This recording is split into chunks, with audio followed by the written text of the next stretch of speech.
That was conservative YouTuber Nick Shirley. His viral video where he's going door to door at daycares in the Minneapolis area and saying that he's uncovering massive amounts of fraud at Somali-run daycares has exploded on social media. Elon Musk retweeted the video. J.D. Vance retweeted the video. A leader with the Minnesota Child Care Association says some care providers are getting harassing phone calls, and many are worried about unannounced visitors trying to videotape children. Leave America because the government's coming after you. Like, what are they known for? Africans? No, Somalians. Say the thing that's on top of your head. Captain Phillips. Yeah, exactly. Who's stealing all the money in Minnesota? The same as a pirate. That is piracy. I just think that's unfair because of the supply and demand, because of the immigrants. Somali child care providers are being used in a political game. We are being hurt in the political game. The state is funding and prosecuting fraud, whether in childcare or other industries. The new surge in enforcement is causing trauma to our community entirely. It's kind of like having faith. Like, do you want to have faith in that God's real? Yes. When we die, will we for certain know exactly where we're going? The way he's pandering it's like faith. We have to have faith that God's real. Whole time he's demonizing kids, dog. Whole time he's demonizing kids. I have a dream. Whole time he's convincing ICE agents to put kids in shacks. I have a dream. And then put tinfoil on top of those kids so then they could sleep. I have a dream. Whole time the ICE agents are assaulting those kids in those facilities. I have a dream. Whole time the people that he's cooperating with are literally trafficking kids. I have a doing dream. the most demonic things you ever thought possible that could ever happen to somebody. Think of the wildest thing that could happen to somebody. They've done worse. I have a dream. That's a whole topic on the internet right now. People are like, state violence is coming to white people. What? I have a dream. What? Black people aren't the only ones getting shot in the street anymore? Whoa. You know what I'm saying? It's a wild time. It's a wild time for the internet. But specifically, I want to talk about how racialization is kind of playing into this narrative of a global agenda of nationalism that we're seeing in the modern day. You know what I'm saying? Because as I said in other videos, this isn't just ICE, and the racialization of immigrants isn't just unique to America. You know, it's something that happens in the UK, something that happens in the Netherlands, with the conversation of immigrants and blackness, or whatever. In America, the conversation extends to Latinos. In Canada, that conversation extends to a lot of Indian immigrants. You know what I mean?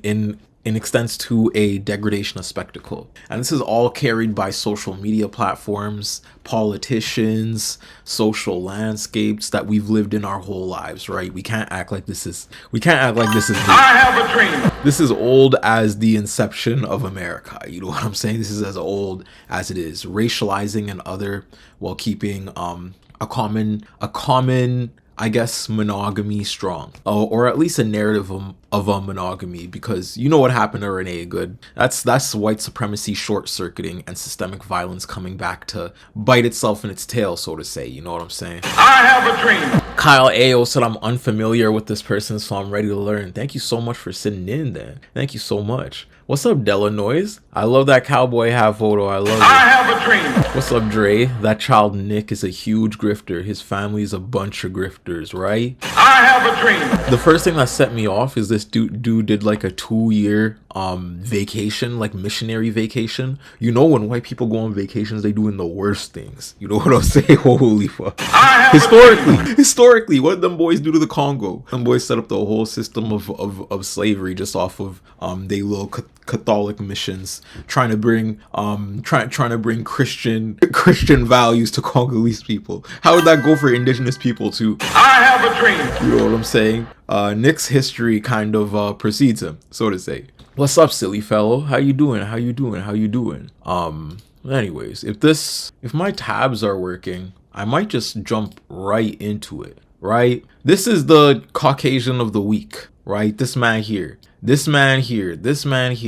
my Twitch chat's showing up here. This man, Nick Shirley, right? Bro just kind of looks tired. Looks like Sid the Sloth, maybe. A little bit of Neanderthal mixed with You know how Professor X was like sugar, spice, and everything nice. This is just Neanderthal and straight caucasity. That's really all you need to know about Nick Shirley. When we hop in this shit, Coco Melon. That nigga look like, you think that look like Coco Melon? No way. Coco Melon. Co-worker face, dead ass. I knew 4 dudes in grade 5 that look like this. I have a dream. To look like this. You know what I'm saying? This is a very standard build. This is like when you when you queue up a character as a white person. You know what I'm saying? The default skin is this guy. This guy looks like the default Fortnite skin, dog. This guy looks like the default. I have a dream. I'm gonna be so honest. This guy looks like the default Fortnite skin, eyes and all, with a little smirk and all. You know what I'm saying? His eyebrows look like they were dabbed on. Like but I'm saying too much. I was saying too much. Hi, isn't the word Somali? I need to remember that because I keep saying Somalian. The word is Somali. Keep reminding me. Thank you so much, sincerely, T. And it's nice to see you too. Nice to see you back for another day. Man, it's so annoying that people get mad at minorities for being too loud instead of helping fix systemic issues so they don't have to fight for their rights. Right, silly fellow? And a part of that kind of new wave of conservative influencers bringing in this right-wing propaganda of racialization is Nick Shirley. Straight up, right? And I'm gonna hop right into this. Right, so the Epstein files just released, and in those files we learned that prominent right-wing talking points were manufactured purposefully by the most elite who kept these influencers popular in order to distract you from the fact that they're kidnapping kids, right? If y'all still don't think it's that deep, we need to have a real talk, because MLK did not have this dream. I have a dream. He did not have this dream, you know what I'm saying? For everyone in the comments that says it's not that deep, I'm searching your name up in those files, and let me find out you went to that island, right? Let me find out. All this to say, we have another right-wing figurehead stepping into the forefront named Nick Shirley. And Nick Shirley really, really hates Somalians, right? His whole YouTube page is just filled with content demonizing this minority in Minnesota. Hopping over there. This is his little YouTube channel, which is very weird because, like, a couple years ago, he wasn't making any of that. A couple years ago, he was doing the prank content. He was literally doing prank content, right? And then he pivoted to right-wing grifting after 5 years of failing this, right? 5 years of failing this, he all of a sudden goes into right-wing grifting, and he's being supported by Elon Musk, JD Vance, people in the White House, like nationalistic powers. You know what I'm saying? These videos directly are used by MAGA to reaffirm a narrative injustice of basically racialization that they're instilling onto places like Minnesota, places like Los Angeles, places like New York, in order to bolster support for ICE or in order to justify a use of force against these minority populations, right? And Nick Shirley is a huge part of that as a right-wing talking point for MAGA. He directly exudes caucasity in all degrees, right? In fact, for the last year, Nick Shirley has been specifically creating content on YouTube that demonizes people. He's gotten millions and millions of views, which is alarming because these videos help inform the current narrative. You know what I mean? And to get to my next point, I want to bring up like a little article that I found, because at the same time, these attacks are still actually happening and actually in real life. Like, you have to solidify this in an American reality. You know what I'm saying? Like, this is not the Gestapo. These are slave catchers and people that use inherent means of social ostracization that we live in on a common day, right? In a day-to-day level. I know a lot of white people don't think about the way you racialize people and the way their family members die because of it, the way they have collective trauma because of it, collective grievances because of it. But this is not the Gestapo. These are slave catchers. And in the name slave catchers implicitly applies an American racialization, right? Which is important because when we're talking about the spread of ICE and the spread of right-wing movements globally, right? We have to correlate state violence to its means of racialization, right? The UK paints black people in an entirely different picture because they have a different history with black citizens, emancipation, and all that. But at the end of the day, they still hate immigrants. They still hate Nigerian immigrants. They still hate Ghanaian immigrants, and still paint them in lights as rapists, as abusers and whatnot. Constantly, you'll see their mugshots. But to the broader white British public, you won't see the same display of Caucasian mugshots at the front again and again and again. And then when we go to Canada and you see ICE moving up the borders, right, attacking indigenous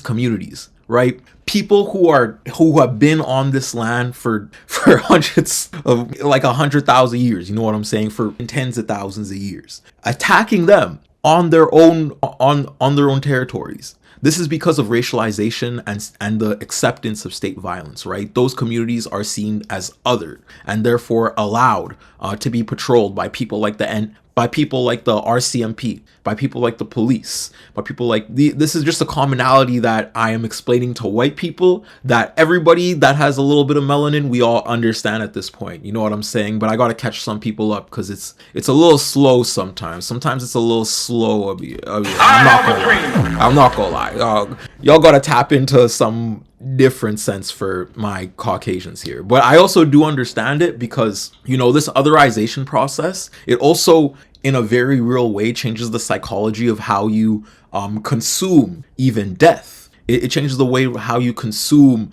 the reality of the West, right? White people are having this psychoanalytical pillar of white supremacy being knocked over by Renee Good. And what was their name? I'm forgetting their name. The second person that got shot by the police, executed on his knees. You know what I'm saying? Of course, that sends a shockwave through white people because they're not used to seeing people die like this in front of them. You know what I mean? Although we may be used to it, they are not, and that shocks their nerves.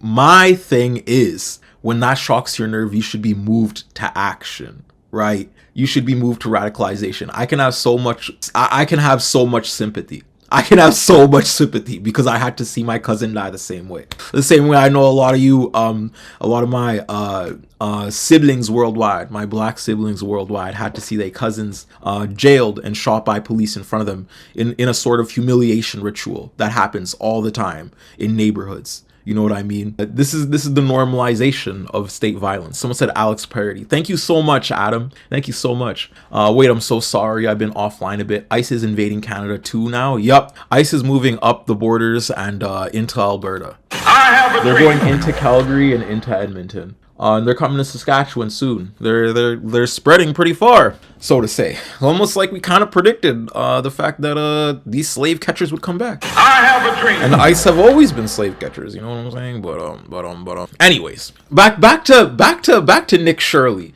because I'm going on my little rant. You know what I'm saying? This is an article I found from the Minnesota Star Tribune called Nick Shirley's Fraud Fever Dream. And what it does is outline the way Nick has basically lied to a public, right? The fraud that internet influencer Nick Shirley thinks he exposed in the Minnesota childcare system is a myth that does not and could not exist in real life. Shirley and much of the reporting that followed his childish video has resulted in dramatic raids and horrifying death threats toward providers, but it confuses two entirely different federal programs: the Child Nutritional Program, also commonly known as the School Lunch Program, and the Child Care Assistance Program, right? And I also want to give some backdrop to the Child Nutrition Program. Without the Black Panther Party, the Child Nutrition Program wouldn't be a thing. Right? The thing is, in schools, when black people are being integrated into schools, a lot of research was done, and a lot of people were finding out these kids weren't learning as much as they can because they were malnourished, right? They were undernourished. The Black Panther parties sought to affirm that and started doing food kitchens in their communities and sending food with their kids to schools. The government integrated this practice into legality, right, during the civil rights movement, integrated this practice into legality because the Black Panthers fought so hard for it. Rest in peace to Assata Shakur, who was one of those people who fought so hard for it last year. You know what I mean? Passed away. Kind of sad that their death got overshadowed by Charlie Kirk, but yeah, Assata alongside of Shakur, one of those people. But anyways, the Child Nutrition Program is funded by the U.S. Department of Agriculture and administered by state departments of education, like the Minnesota Department of Education. This program operates to provide lunch and in many cases breakfast to school children from low-income households. Many thousands of children in Minnesota have relied on the program for decades to stave off hunger by providing 1 or 2 meals per day without cost to the children or their family, right? And this is a big help. This is a big help for all the immigrants with 3 damn jobs and have to be constantly busy and can't really make breakfast for their children in the morning, right? This is a big help. Things like daycares are a big help to that degree too, because it allows a family to stay afloat more so in this capitalistic society. Of course, it's a band-aid, and the real problem is the exploitation of those immigrants and immigrant workers. You know what I'm saying? But it helps. It's a systemic thing that helps for sure. Sammy said, "Oh my God, is this the guy that harassed Somalian people in Minnesota?" Yup. Oh no, I hope y'all are all right in Canada. Stay safe, and everyone in America try to do what you can to fight back. Yup, please fight the power. I have a dream. Fight the power, goddamn. But anyways, during COVID lockdown, schools were closed and needy children reliant on free meals lost a vital source of nutrition. In response, the federal government authorized the MD to expand nutrition providers far beyond school districts to include nonprofits and even for-profit restaurants, providing food to any children and their families that showed up to collect it. For reasons that are easily understandable, in the midst of a pandemic, food recipients did not have to apply for the program at all, let alone verify their identities or document their needs. And I'm sure y'all remember how at the pandemic they were giving away stipend checks like they were candy. You know what I'm saying? I know somebody took like 4 of those and bought a car. Like I know someone that took out like 6 of those and paid their student loans type shit. Like it was very easy to take these loans out, I gotta say, in Canada at least. A 2024 legislative auditor's report documents in excruciating detail how lax MD oversight allowed the nonprofit Feeding Our Future, led by Amy Block, right? Amy Block. That sounds like a white name. We gotta do a little bit of research. Does this look like a Somalian to you? Does this look like a Somali to you? Sorry, not Somalian. Does she look Somali to you? Does she look Somali to you? No, this looks like Gretchen. This looks like Ursula. This looks like Emily. You know what I'm saying? This looks like Mariah. You know what I mean? This looks like Karan. This looks like Amma. You know? This looks like Amma from Girl Scouts. You know what I'm saying? She looked like she run Girl Scouts like the damn army. That's what she looked like. You know what I'm saying? Like, something about that evil ages you too. Cause look at that face. Oh, look at that face. Looking like a pizza pop. Looking like pepperoni pizza, dog. But anyways, moving past Miss Pepperoni Pizza over here, right? Amy Block exploited this wide open system to create, promote, recruit, and proliferate scam operations in which the children to whom they claim to serve hundreds of thousands of meals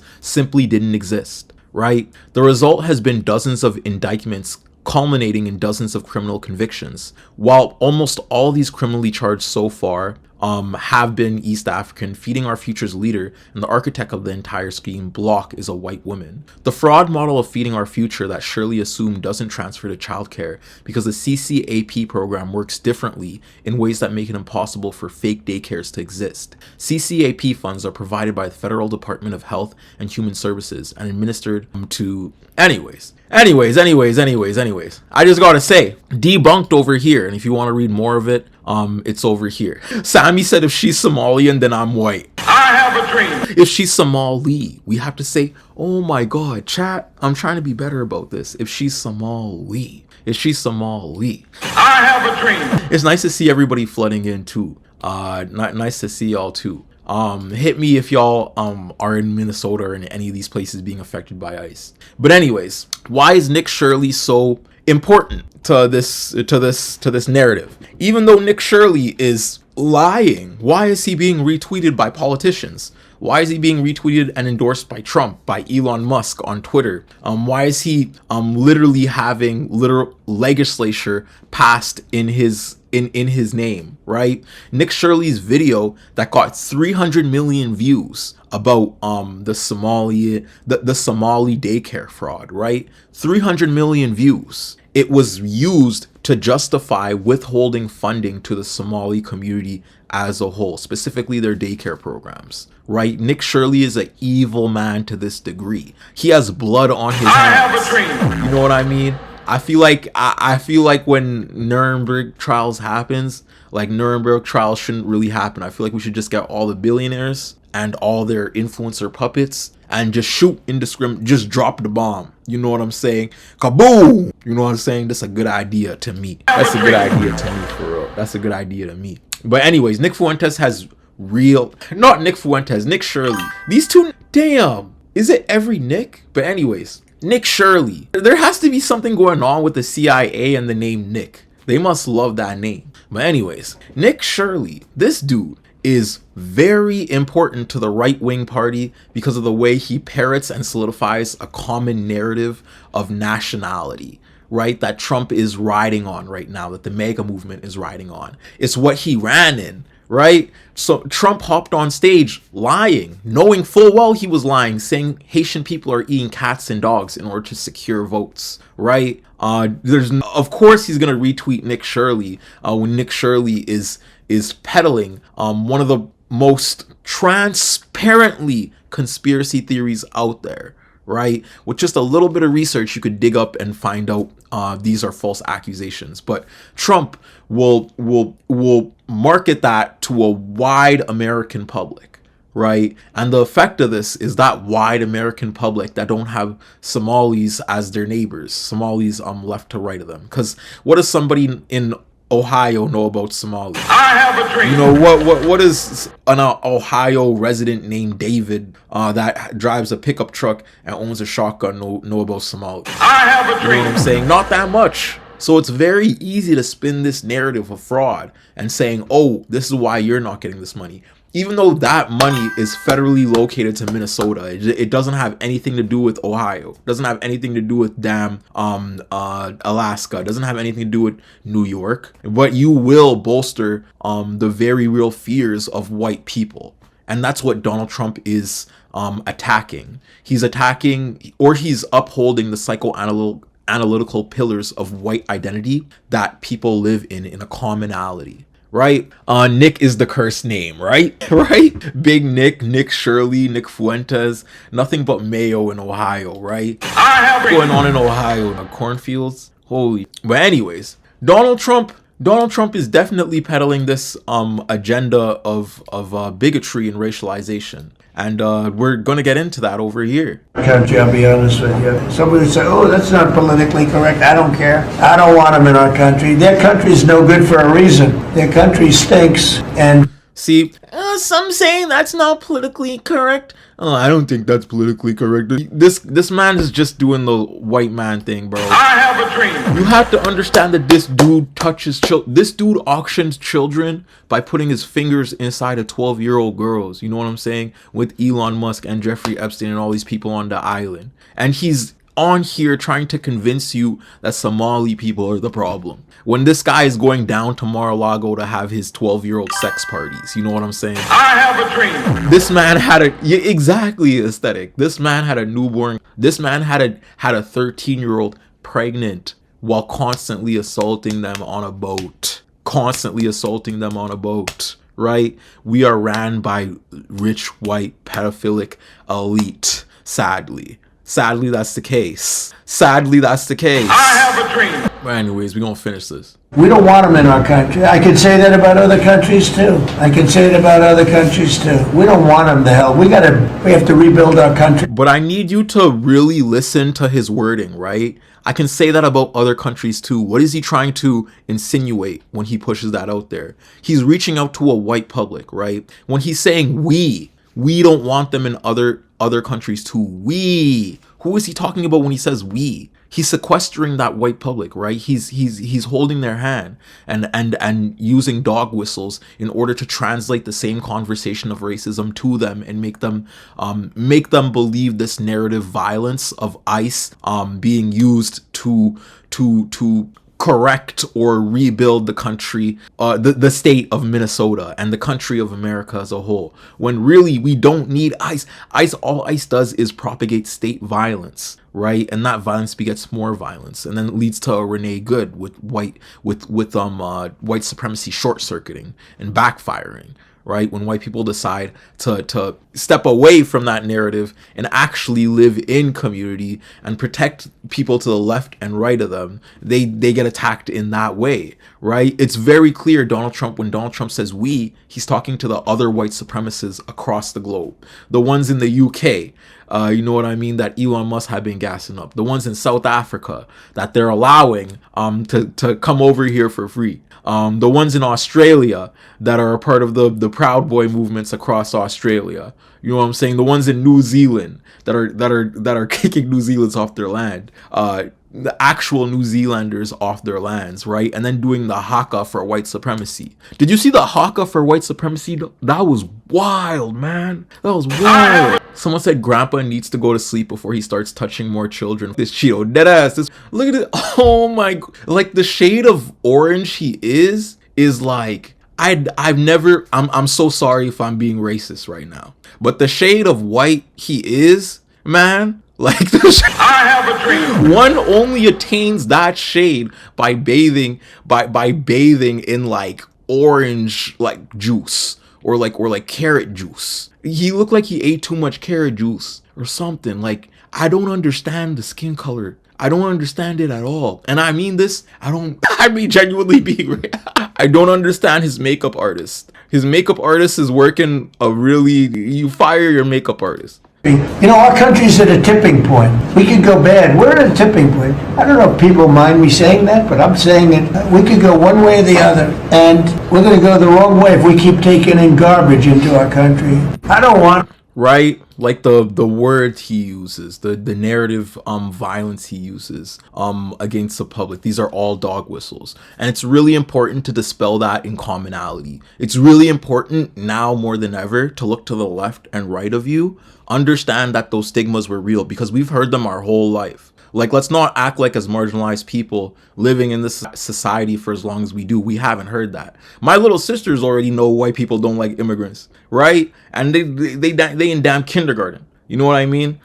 We learn very quickly that xenophobia exists. We have to combat that xenophobia in our day-to-day level, because that conversation that Donald Trump is having to a camera and to a public and the space he's allowing for that racialization to occur will lead to more and more state violence and the justification of ICE to go to more and more states, right? Right now it's Somalis in Minnesota, but it's also Hispanics in LA he's been attacking. It's gonna be Haitians in Ohio he's gonna attack. It's gonna be the Southern Sudanese community in Edmonton he's gonna attack. It's gonna be the indigenous community he's attacking, and he's continuing to attack. You know what I mean? It's gonna be all of those people, right, that are outside the means of traditional safety seen in white societies, right? What's up, Wizzy? How you doing? What's up, Wizzy? Oh, shout out to Wizzy. I have a dream. Thank you.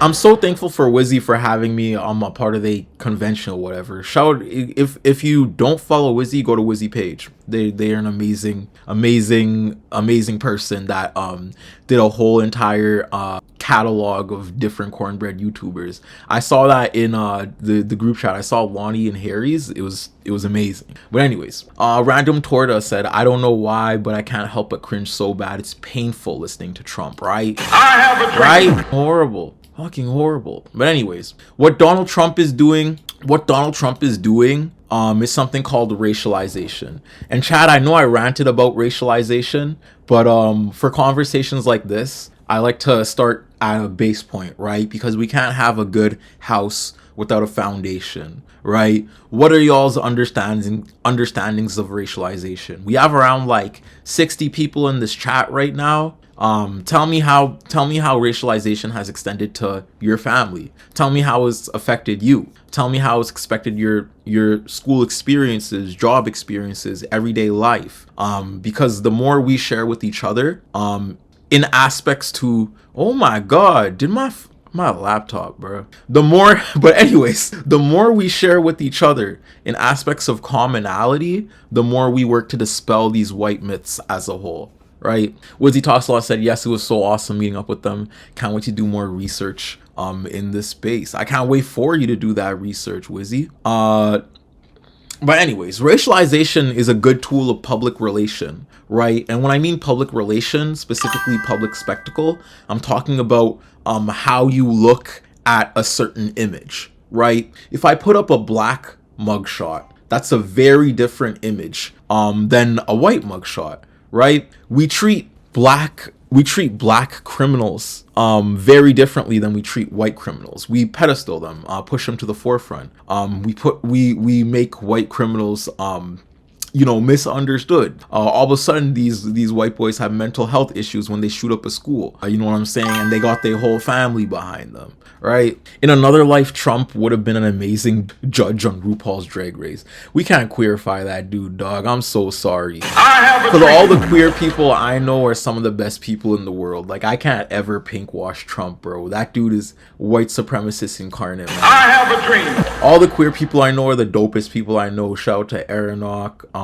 Aronok has a super cool YouTube channel if y'all wanna go over there. Shout out to Theos. Theos is a drag performer here in Saskatchewan that does good work over here and does event organizing. If any of y'all are in Saskatchewan, but yeah, all the queer people I know are cool as hell. Trump would have got kicked out of Queer Circle in 4 seconds, bro. That is if he's not like sexually assaulting the queer person. You know what I'm saying? Sadly. I have a dream. Violet Volume said, I experienced racism in the real estate market as me and my parents are trying to sell our property. Right? That's a very real commonality of redlining that a lot of marginalized people have faced historically, right? White people will etch out these cities and be like, these are where white people live, these are where black people live, and then in a way set up communal hubs around white society while keeping black people out, basically by access of freeways cutting across their neighborhoods, right? Taking away transit stops to certain neighborhoods. Like, when I think about this, I think about places like Surrey, right in Vancouver. All along that SkyTrain, you'll see it run through affluent neighborhoods. But as soon as it hits Surrey, it stops. Why? It's so easy to expand into Surrey. There's so much articles that tell you about the economic boom it would be to build the SkyTrain further into Surrey. But the one thing that keeps people away from Surrey is the racialization of those people that live there, specifically the brown immigrants that live there. You know what I mean? Because that SkyTrain still goes all the way down to Richmond. You know what I mean? And still serves the Chinese population over there. But in Surrey, you have a black population, and it's very easy to racialize and box that black population into intergenerational trauma in a narrative, right, of laziness, in a narrative of criminality. That way, you have the perfect fall guy for capitalism. Right? Once my sister and I were taking pictures in front of a garage on Eid, and some random fuck called us terrorists as they drove by. Right? I'm very used to walking outside and getting those drive-by N-words. It's to the point where I just don't even tell anybody. You know what I mean? It's just like, this is just every day. You know what I mean? It's literally a normality that only you feel as a racialized, as a black person, as a Muslim person, as somebody from a certain ethnicity. It's only a racialized feeling that you're conditioned to accept too, as they keep doing it, right? Sammy said, I was so used to the stereotype of being a terrorist that I thought it was funny and not racism. I was like 12, right? All the way back when it was real bad, like in the ISIS scare and everything, Islamophobia was peaked real hard when I was like in junior high. Like, I remember that they literally blocked a whole entire neighborhood of my friends' apartments because it was home to Pakistani immigrants, right? And my friend's mom just like lifted the tape up and then just let us walk inside because they were like, yeah, these people are tripping. There's no bomb here. And then we just walked in, we just ate samosas, bro. Like, I'm I have a dream. Shout out to Millwoods, by the way. I love Millwoods. I don't know if anti-Romani stuff is common in Canada, but when I was a kid, some of the things older family members used to say was actually insane. They would say, "Sell me to the slurs if I was bad." Awful. I'm gonna be honest, I'm Southern Sudanese, so my family didn't have any anti-Romani anything. I don't think my mom even knows what a Romani person is, to be honest. It's wild to hear from a European lens how Romani people are oppressed. But that's such a different reality from the West in which I live in. Thank you for sharing that. White teachers would touch my hair and ask me why it was so curly. Oh my god. I actually, when I had my afro out, so much people would stick oh, thank you so much for the follow. Lucas just followed. Thank you so much for the follow. Anyways, we also got Twitch subs active, so y'all can sub to the Twitch if y'all got Basil Bucks or whatever, Amazon Prime or whatever. Please sub to my Twitch because it helps incredibly. But anyways, when I had my big afro, like as a kid, I remember people, like the white population specifically, spitting spitballs into my fro, spitting spitballs and sticking they pencils in my fro. You know what I mean? And I'd stand up and like 8 damn paper balls would fall from my hair, and I'd look back and I'd be like, who did that? Because I was a nerdy kid, you know what I mean? I love sitting in front of the class. I love speaking. And at the end of the day, these racialized attacks and this racialized violence was a common mean of otherization that these kids practiced on me, right? Same way these kids practice on you.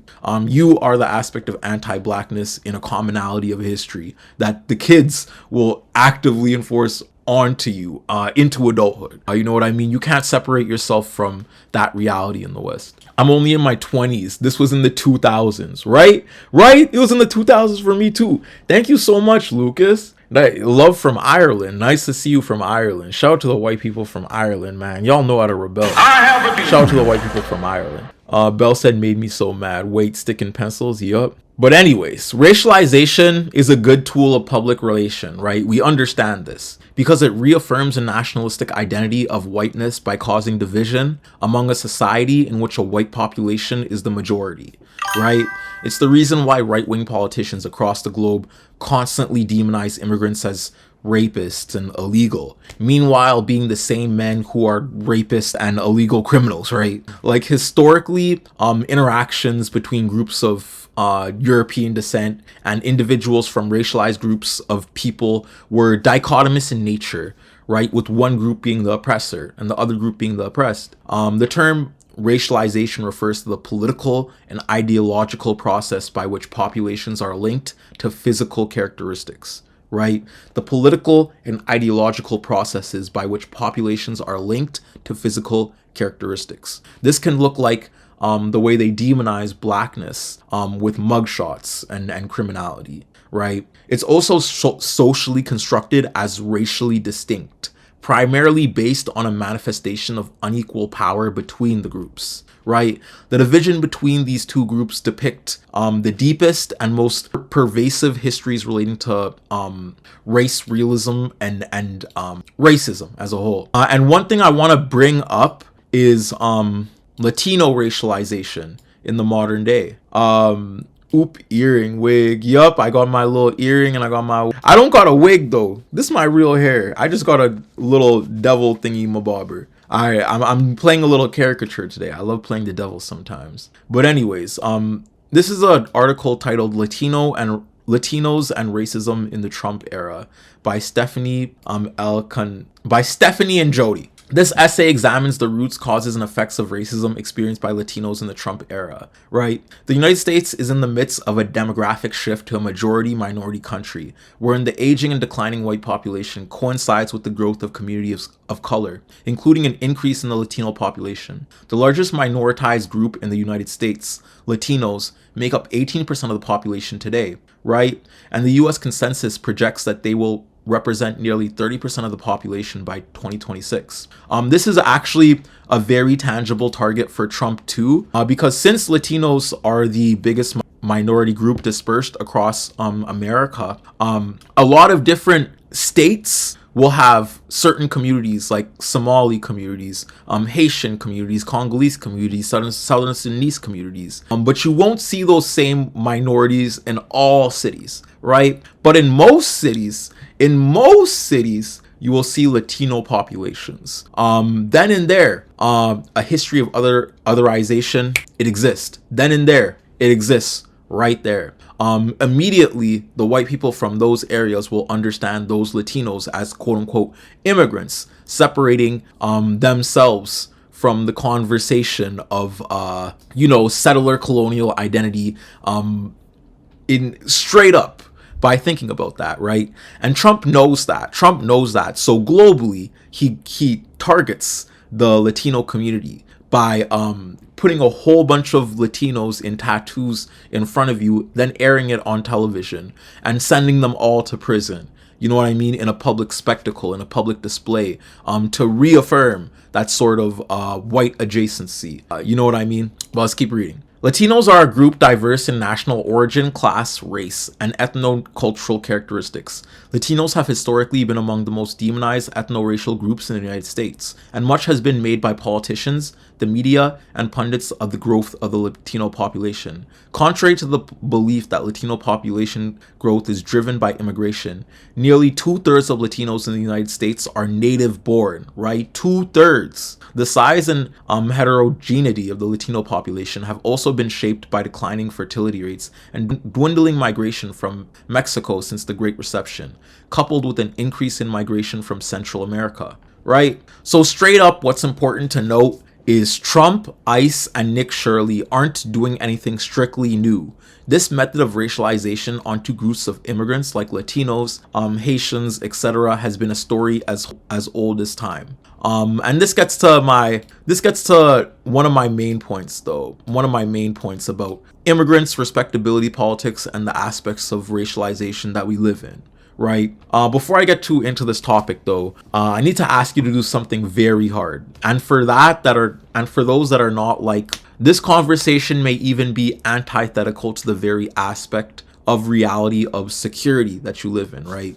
So I'm gonna ask you to do something very hard. Again, because I could tell you across the board, immigrants built this country, but immigrants didn't build this country. Slavery and the genocide of indigenous societies did. More specifically, we know black tools as bodies of as tools of commodification did, right? But that overlooks how even Asian bodies as tools of commodification were used initially during colonial practices, right?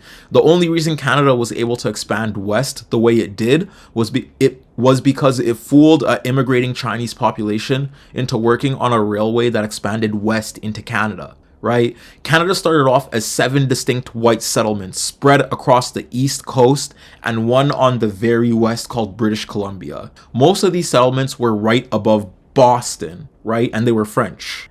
Distinctly, the one on the very left was English and was ran by the Crown. But in the 1880s, most of the land in the middle of Canada was occupied by indigenous people and people that traded furs. However, Canada had this idea that it needed to connect its settlements and form a country, much like the US in its time, expanding west to California and then stealing even more Mexican land later, right? This is manifest destiny. Both of these countries, Canada and the United States, were under the thought process of expanding settlement. And Canada's National Railway was supposed to be the catalyst for this explosion of settlement. But it was built with exploited racialized labor. In the early 1880s, basically 17,000 Chinese workers were enslaved to build Canada's National Railway.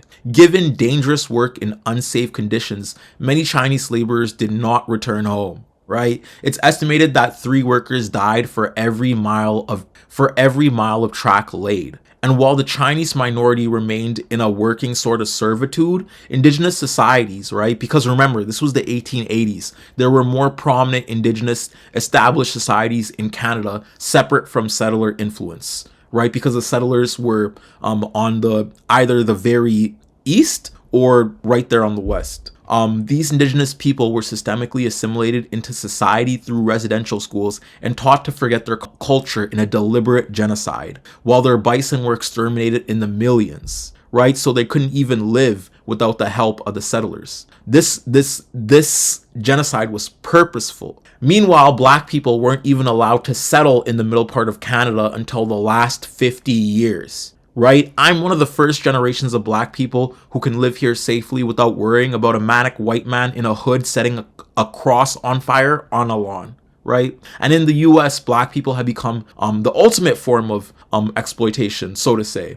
I got an article for this though, about slave catchers specifically, because like I said at the very beginning, ICE, you have to understand ICE as the racialized form of state violence, right? Formed from the psychoanalytical pillars of white supremacy that we live in a day-to-day level, right? This article reads from the Detroit Free Press. They followed the North Star, trudging through marshes and forests, smearing their bodies with onions to throw the bloodhounds who had been trained to find them off their scents. They had broken the law to escape the terror and oppression of southern lands, risking everything in search of the bright hope of the North. They left their familiar trauma, not knowing what new trauma lay ahead, but convinced that nothing could be worse than standing still in degradation. They found a kind of peace in their new home, but their freedom was not owned. It was on loan. Over their shoulders, they could hear the footfall of the men who sought to send them back to hell. They never breathed easy. In the years before the Civil War, they were runaway slaves, desperately seeking escape from the American slavery of the South, an institution whose brutality defies description. Today, they are Central American refugees who have walked and ridden hundreds of miles north to cross the US border, seeking safety from bloodthirsty drug cartels and corrupt governments. The runaway slaves called the men who were paid to steal their peace slave catchers. Today, the peace stealers are called immigration and custom enforcement agents. The slave catchers had a job to do. They told themselves that theirs was honorable work, right? The writer states, I'm sure ICE agents tell themselves the same thing. They enforce rules that they did not make and cannot amend. They're doing a job. Somebody's got to do it, quote unquote. Today in Southwest Detroit, brown children are being kept home from school by their terrified parents. Better to be uneducated than caged like animals and separated from the adults who love and protect them. Abuelas have stopped going to church. Instead, they pray at home that the Holy Father will protect them from the clutches of agents whose job it is to send them back to hell. There are those who will read this and feel no sympathy for the men, women, and children forced into the shadows by the actions of a president who has used his platforms to vilify them.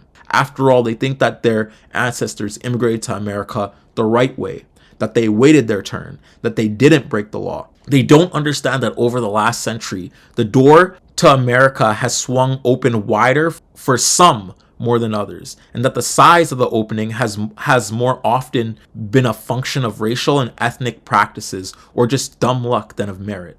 One day, history will judge the men and women who placed children in the cages to sleep under thin blankets on concrete floors. History will judge the bureaucrats who wrote and enforced regulations that gave ICE agents their orders. Right? Anyways, good article if you want to go read it. Someone said, holy, this TurboTax ad is ass. Oh my god. I have a dream. ICE is national security corporatism that manages the fallout of international imperialism, right? I have a dream. A lot of native indigenous children died and went missing in residential schools, right? I have a dream. Dr. Deadworth is throwing up FD signifier in my damn chat. How the f did you do that? I gotta zoom that in. That's FD's head, bruh. No way. You put FD's... How did you do that? Dr. Deadworth, how did you do that? But anyways, the title of the article is called, Like Slave Catchers of Yore, ICE Agents Face History's Judgment, by Kim Trent, if y'all want to go out and read that. But like I was saying, these slave catchers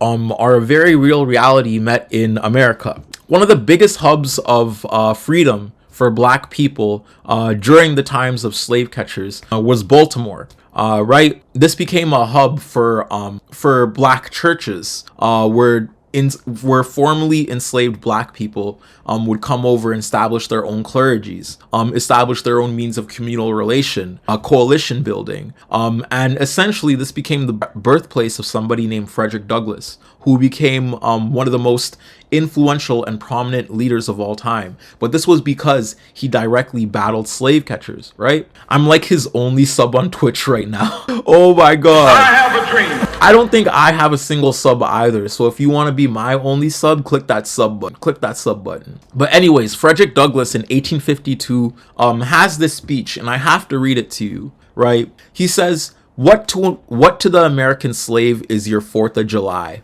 I answer, a day that reveals to him more than all other days in the year the gross injustice and cruelty to which he is the constant victim. To him your celebration is a sham, your boasted liberty an unholy license, your national greatness swelling vanity, your sounds of rejoicing are empty and heartless, your denunciation of tyrants, brass-fronted impudence, your shouts of liberty and equality, hollow mockery, your prayers and hymns, your sermons and thanksgivings, with all your religious parade and solemnity, are to him mere bombast, fraud, deception, impiety, and hypocrisy, a thin veil to cover up crimes which would disgrace a nation of savages. You boast of your love of liberty, your superior civilization, and your pure Christianity, while the whole political power of the nation is solemnly pledged to support and perpetuate the enslavements of 3 millions of your countrymen, right? You hurl your anthems at the crown-headed tyrants, the black worker of Russia and Australia, and pride yourselves on your democratic institutions, while you yourselves consent to be the mere tools and bodyguards of the tyrants of Virginia and California. You invite to your shores fugitives of oppression from abroad, honor them with banquets, greet them with ovations, cheer them, toast them, salute them, protect them, and pour your money out to them like water. But the fugitives from your own land, you advertise, hunt, arrest, shoot, and you glory in your refinement and in your universal education, yet you maintain a system as barbarous and dreadful as ever stained the character of a nation, a system begun in avarice, supported in pride, and perpetuated in cruelty. You shed tears over fallen Hungary, and make the sad story of her wrongs the theme of your poets, statements, and orators, till your gallant sons are ready to fly to vindicate her cause against the oppressor. But in regard to the 10,000 wrongs of the American slave, you would enforce the strictest silence, and you would hail him as an enemy of the nation who dares to make those wrong the subject of public discourse, right? And I'm kind of seeing this speech be echoed across to the modern day with the way we treat people like Benjamin Netanyahu when he comes in inside of our borders, right? The way we treat international criminals from the EU, but the way we will very easily demonize Somali people, Somalian politicians, Somali anything. You know what I mean? There's a very real aspect to racial relation that you have to delve into. And I kind of want to play this to show y'all how they market and how they degrade these people as a whole. Because this is Fox News, right?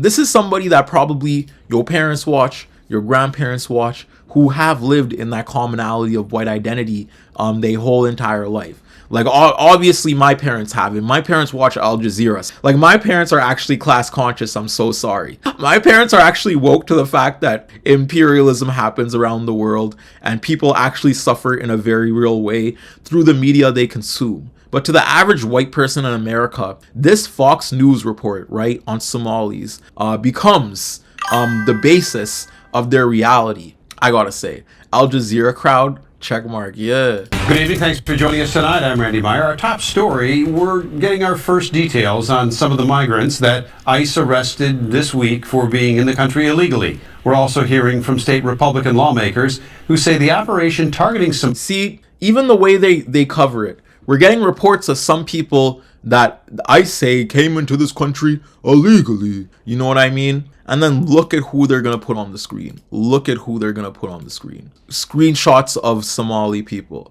You know what I mean? just their mugshots, have them up there in order for you to have a profile of who to demonize on a day-to-day level, right? So when your parents see Somali people in their day-to-day, they're going to automatically assign these connotations of racism onto them when it comes to public spectacle because they saw this on Fox News, right? Let me keep playing this. First details on some of the migrants that ICE arrested this week for being in the country illegally. We're also hearing from state Republican lawmakers who say the operation targeting Somalis in the Twin Cities is necessary to root out fraud. Fox 9's Mike Manzoni joins us with a look at some of the people arrested. And Mike, the feds are calling them the worst of the... Necessary to root out fraud, I gotta say. Necessary to root out fraud. Y'all understand that Nick Shirley was proven wrong already, but apparently it's necessary to root out fraud, okay? Okay. This with a look at some of the people arrested. And Mike, the feds are calling them the worst of the worst.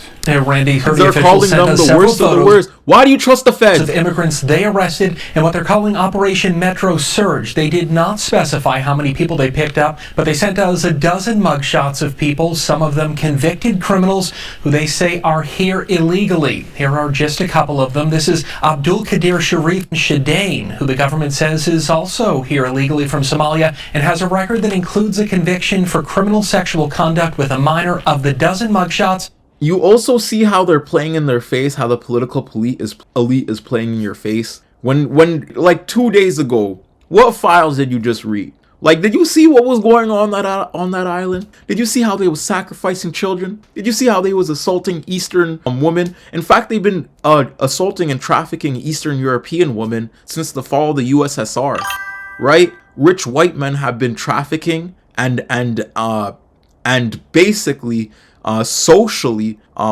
racializing Somali people, while at the time trafficking these Eastern European women, right? Picturing Somalis as the people who are attacking these Eastern Asian women in a media spectacle. This is like 3 levels of, right? Frederick Douglass also spoke of liberal abolitionism of slavery proposed by white people to give a benevolent hand to respectable Christian blacks, which parallels today's with migrant labor too, right? Progressive frame open borders as helping those fleeing insecurity when our country causes their precarity to begin with, right? Exactly. The fact that we're like, oh, come over here, you'll be treated the best you'll ever. This is the American dream, you know what I mean? And 20 years later, all of a sudden we're demonizing this group of Somali people.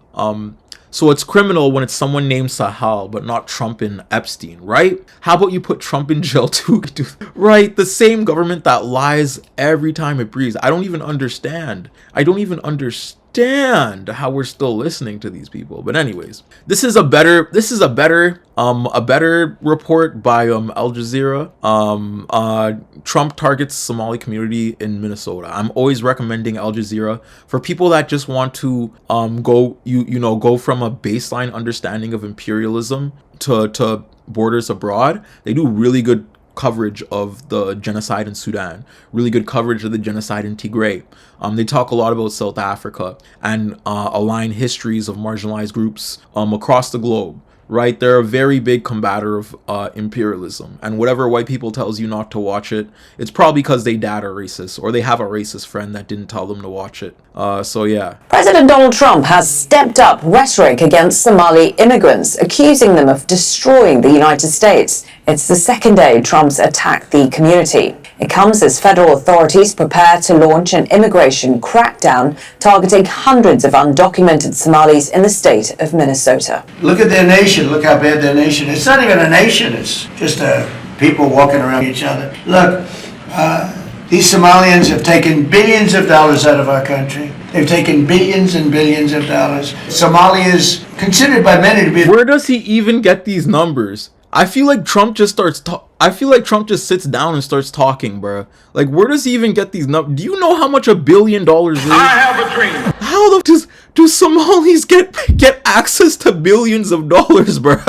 It's laughable. It's such a laughable lie.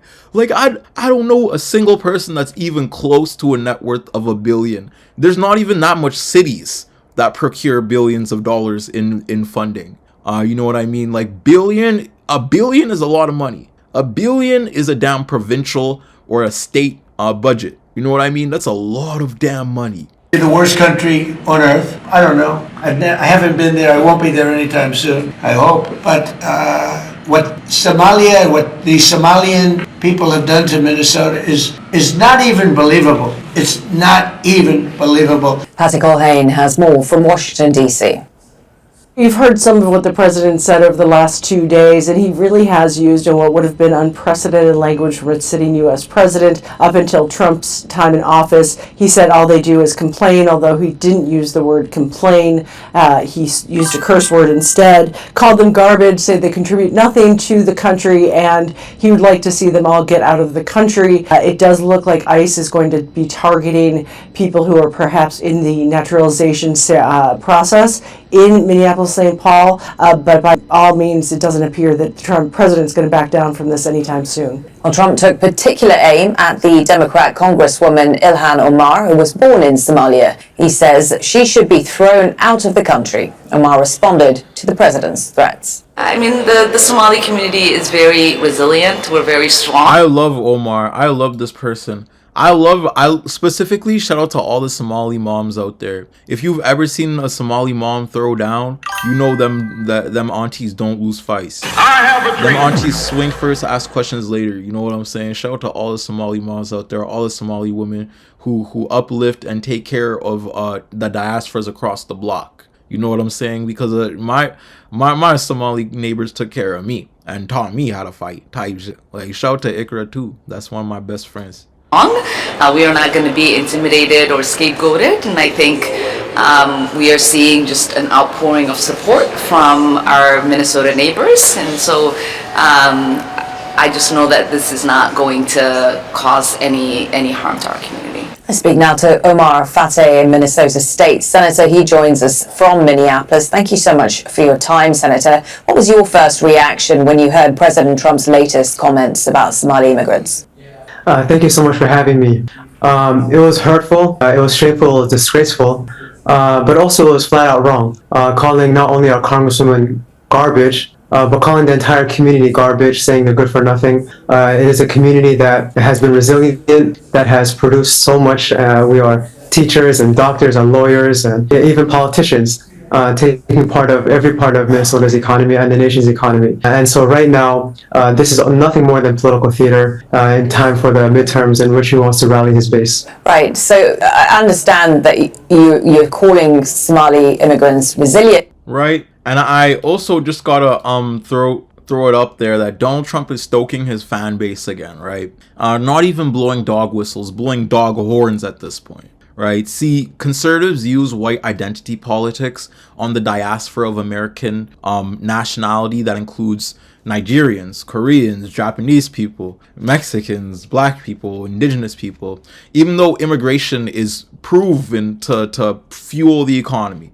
You know what I mean? And I'm not even lying here. Like, immigrants be working hard as hell. Wait, Take summarized it for me. We accepted them with open arms as refugees and workers with no labor protection, and when it's politically convenient, turn them into scapegoats. Now Somalis are robbing billionaires, right? Where 2 years ago we were just applauding the surplus. We were applauding immigration surplus, quote unquote, right? That was literally a topic I learned about in school because we were like, oh, we're such a good multicultural society. We have immigration surplus. You know what I mean? However, because immigrants come here with no generational wealth, these populations are at the most risk of falling for these historical traps. And what we're seeing in Minnesota is a state actively fighting against the force of racialization propelled by fascism. Right? If you live in somewhere like California, Indiana, New York, Atlanta, Toronto, most of these immigrant populations are black and Hispanic. Right, while also being confined in certain areas of the city because of redlining. This is because in the Jim Crow era, banks literally installed maps which would chart out areas black and colored people were not allowed to buy houses in, right? Following massacres like the Tulsa Race Massacre and sundown towns excluding black residency, along with the continued support of white nationalism in the South, places like Chicago, Los Angeles, and New York welcomed black immigrants with open arms, right? More than just open arms, actually. They needed these citizens to run their cities. And these citizens responded with giving the entirety of their culture, their livelihoods and selves, right? I mean, imagine hating Spanish people in Santa Monica, Los Angeles. What are you doing in Santa Monica hating on Hispanic people? Why are you in Santa Monica? Why are you in San Diego hating on Hispanic people? Why are you, you know what I mean? That's like being in Saskatchewan and hating on indigenous people. You're like, you have to be a certain type of tone deaf, right? Settlers really play dress to impress with marginalized identity, I gotta say. They'll be on the matcha trend Monday, at the barbershop Tuesday, eating at a Mexican restaurant Wednesday, wanting to do henna Thursday, then complaining when they see 4 Somalia friends walking around their city on Friday, right? It doesn't make sense. However, sadly enough, our continued communal understanding of nationalistic identity, which centers white comfort, is consistently used against us by those in power. This is how the Southern strategy and dog whistles as a whole work, right? President Lyndon B. Johnson said it best when he emphasized, if you can convince the lowest white man he's better than the best colored man, he won't notice you're picking his pocket. Hell, give him somebody to look down on and he'll empty his pockets for you. Right? I mean, redlining as a form of segregation legally only ended in 1968, right? We've only had 2 generations of black families allowed to settle in these prairies. Like I think it was 100 years ago that bill opened up, right? So when you look at a majority of people being white in cities, and then othered in black identity, in indigenous identity, in Hispanic identity, which historically have utilized white politics against colored people, you realize that there's a real through line that we're living through again, right? We live in a world where this narrative of settler colonial identity is constantly reaffirmed by the people in power, reaffirmed by MAGA. Right? And you have to realize that this type of strategy is effective because Americans love common narratives and can't conceptualize a lot of people outside of their immediate realities of reasoning. AKA, you need to begin to know your own neighbor and realize different counties, different states, different countries have different neighbors, different neighborhoods, and racial makeups due to history. At a local level, meaning citywide, Somalians might be a day-to-day for people in Minnesota, which boasts the largest Somalian population in America because of a history of migration, right? Contributing to the city in places of politics and ownership. But they aren't really a part of the national reality of the everyday citizen when you think about an American citizen, right? You won't get somebody in Whitesville, Indiana knowing what a jarir means. What does a jarir mean? This causes a diasporic backlash too. Communities outside of white identity who are in the midst of nationalistic thought are not envisioning a future where Somalians are to the left and right of them because of a long history of xenophobia and anti-black racism. Not to say I don't have hope for all my black politicians wanting to change some type of something, right? It's just the collective consciousness of nationalistic identity doesn't canvas the historical reality of immigration in America. Meaning this white narrative MAGA is trying to contort is an illusion, but a purposeful one. They create diaspora wars by pandering to a normalcy violently created on the backs of indigenous genocide and black servitude and people of color exploitation, right? Like, do you think the real Americans here think Long Beach was promised to the upper middle white class? You know what I mean? Like I said earlier, these narratives are tangible because of how they're treated as normal in an inference of capitalism. Trump can do this in broad daylight in the White House, across the map from Minnesota, and collectivize the sentiment of people across the nation, right? And this is where we get into the Nick Shirley interview. And I know I took a while to get to the Nick Shirley interview, and I'm so sorry that I took a bit to get to the Nick Shirley interview. But I feel like what I talked about before was actually way more important than this interview will ever be. The aspect of racialization and that we're living in a very real reality of a degrading spectacle needs to be emphasized. You know what I mean? But thank y'all for sticking with me for so long. We're gonna hop into this. I have a dream. It's been damn near an hour. Damn, I've been yapping for a while. I got a lot to say. I'm sorry, guys. I got a lot to say about this. But anyways, we're about to get into this. This is the Nick Shirley interview from Channel 5, right? We're gonna get through this. My video on the expose of the fraud in Minnesota is the most viewed video ever by a creator, longer than 10 minutes than anybody other than the name of Mr. Beast.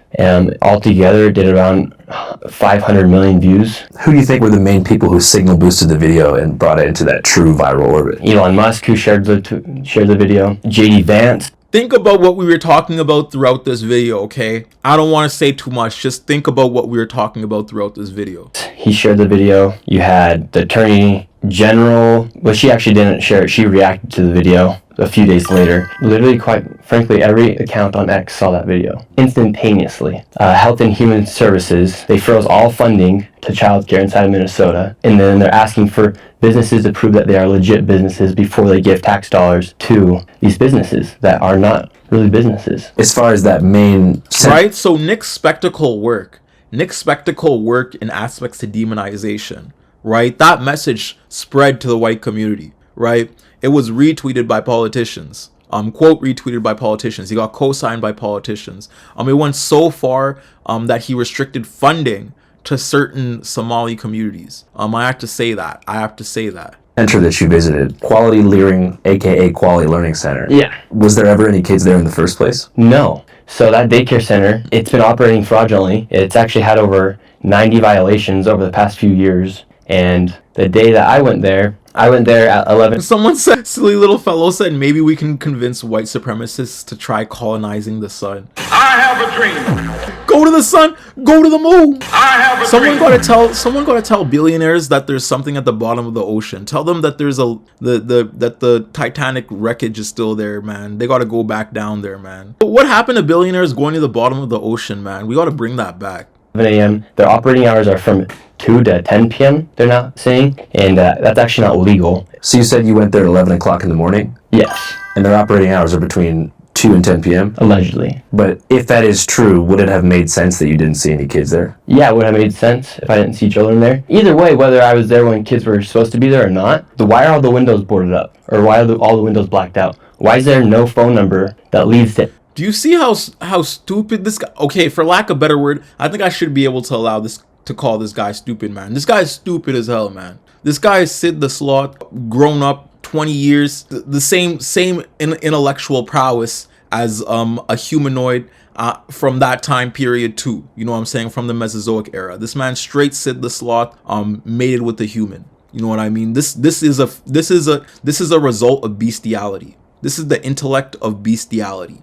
Of thousands of I'm telling you, this how can this guy hop on camera and say, yes, I was there during the hours when the daycare wasn't running, but no, it's not my fault, the kids should be there. Well, of course the kids aren't there, bro. They with their family. They have a mom, they have a dad, they probably going to play ball. They probably playing 5v5. Nick, check up. Nick, go to the court. You want to see some Somali kids dropping dimes? Go to the court, dog. You want to see one of them shoot from half court like Curry, man. Them nice that ball, bruh. To anyone who's busy operating to serve children. People should be able to check in their child there and their children into these daycares. It's literally impossible. Did you see some of the footage released by CBS Minnesota affiliate station that showed kids entering and exiting the facility? Yeah, the one on the ABC. Mm-hmm.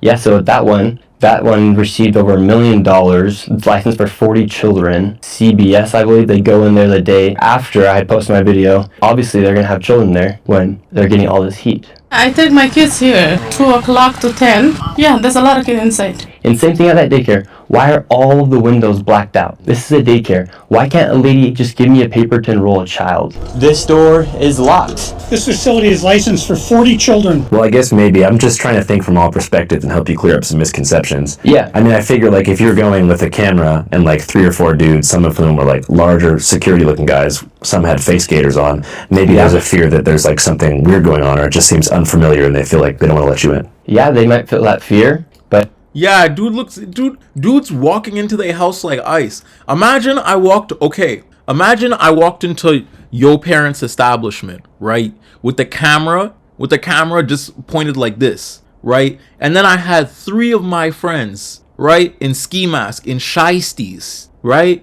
And I'm knocking on your door. Are you gonna open the door? No! You would be stupid! You would be stupid to open the door, no? You'd be I have a dream. Would you not be stupid? Especially when there's a time where ICE is running around, where ICE is actively kidnapping people. You know what I mean? The caucasity of this guy to think he's just entitled to any space he walks into. You know what I mean? No, you're not entitled to the space. Leave.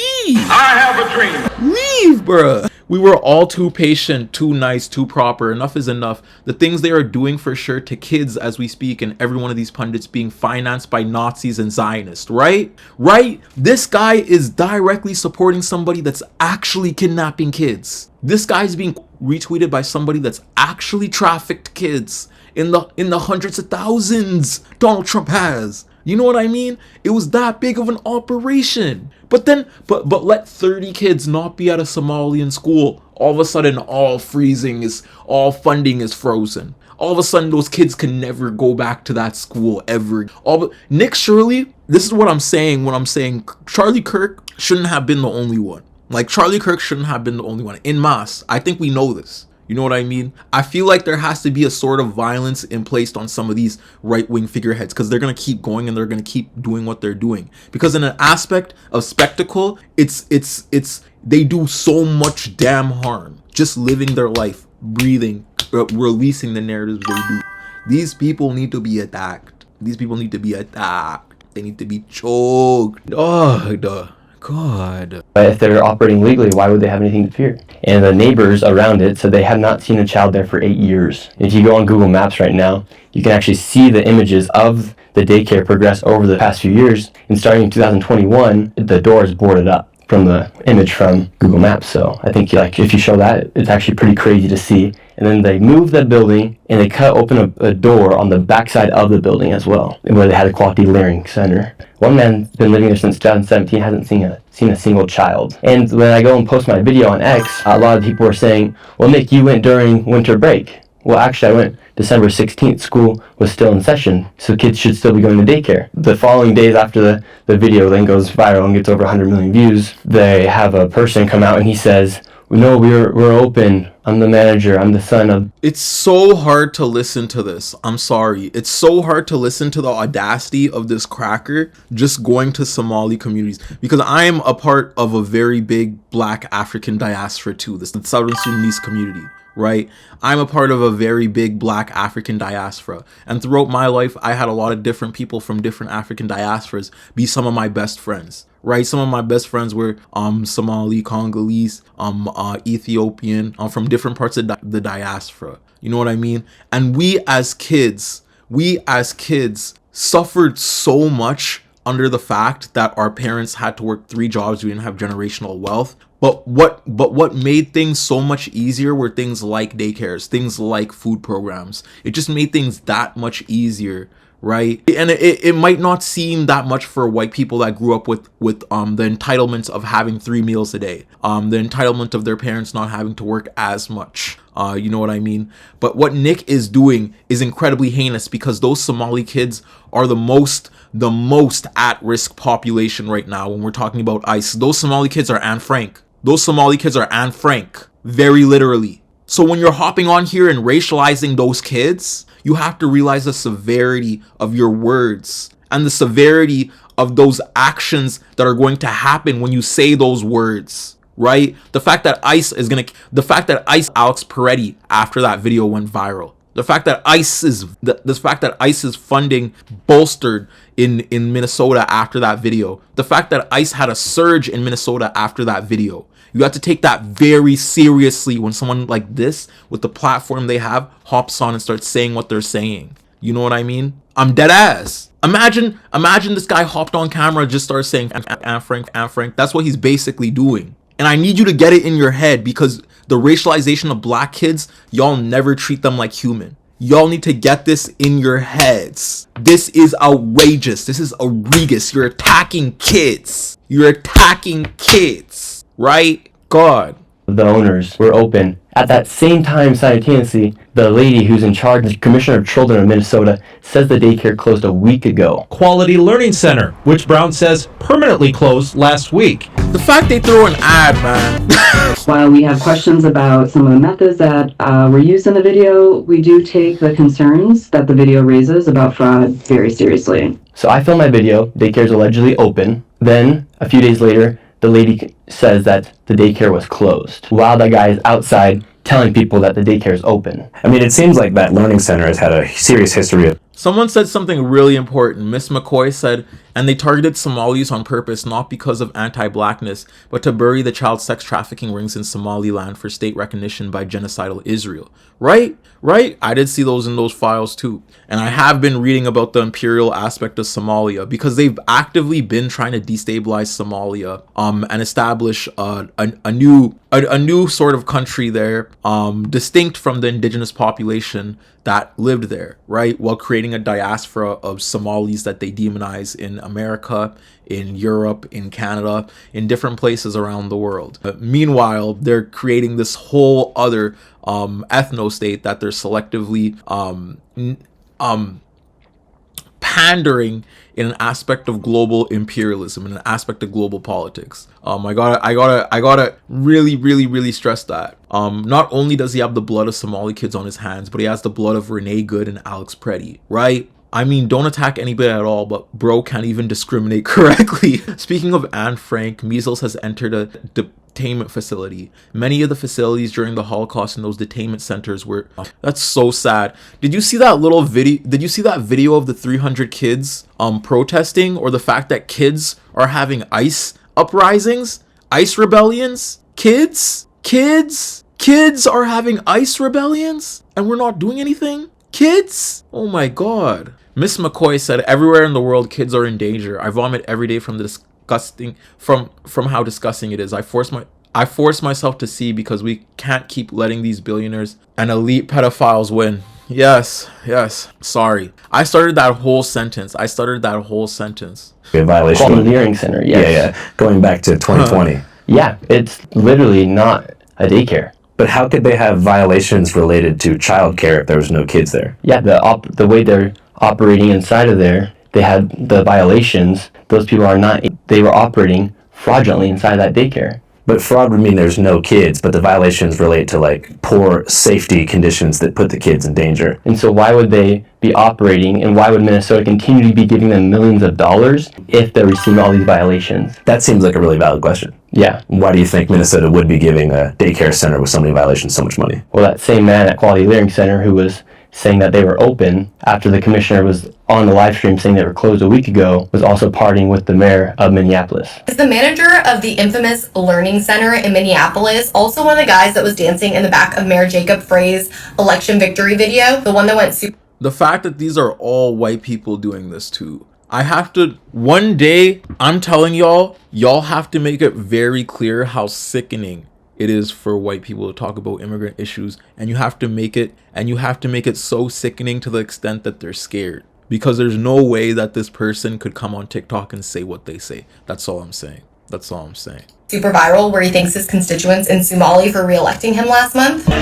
So you feel like there's kind of like some non-profit industrial complex type of deal happening? For sure. And the agenda is just for people to leech off the government and get free stuff? 81% of the Somali population inside Minnesota is living off welfare. And 89% of the fraud being committed inside Minnesota is by the Somali population. So what do you think the solution to something like that is? Go freeze the fact that everything he's saying is wrong. He's wrong. He's just throwing out random statistics. Imagine if I hopped on stream and sat here and said like, 32% of white people have eaten babies on Wednesdays by the church's chicken. 42% of the time the white women they season it with olive oil and vinegar. And like when 52% of the time when I look to the right, there's a Caucasian trying to hang me.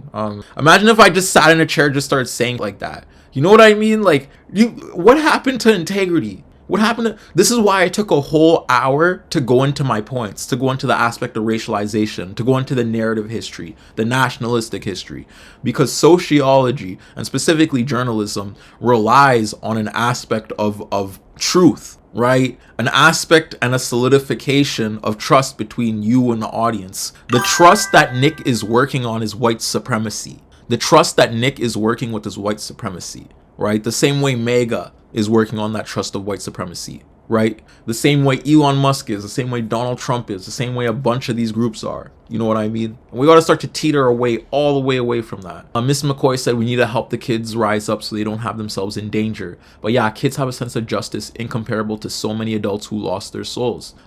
Take said, low-key, it's sad it's come to this, but if kids are getting critical consciousness and reclaiming agency, instead of being treated like passive victims, it gives me hope for the next gen, right? I'm seeing a lot of people in schools, on TikTok specifically, protesting with their little signs and everything, and it's cool. I'm so happy that there's so much people fighting back against this. But like I said, it's too little, and it's a little bit too late. But it is the same history. It's the same combined history of liberation that we lived in throughout the narrative of American